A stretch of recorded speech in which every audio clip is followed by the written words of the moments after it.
నేను చెప్పాను కదండి సిద్ధార్థ కాలేజ్ మొగల్రాజ్పూర్లో ఫ్లవర్ షో పెట్టారని. అదేనండి, ఇది రేపటితో లాస్ట్ అంట. రేపు ఒక్కరోజు ఉండేదంటండి, ఇంకొండదంట.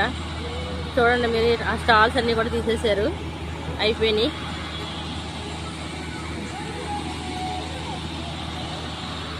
బ్యాంగిల్స్ అండి ఇవన్నీ కూడా.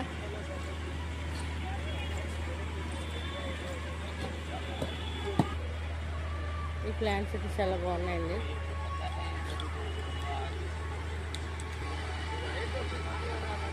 మందార మొక్కలండి ఇవి.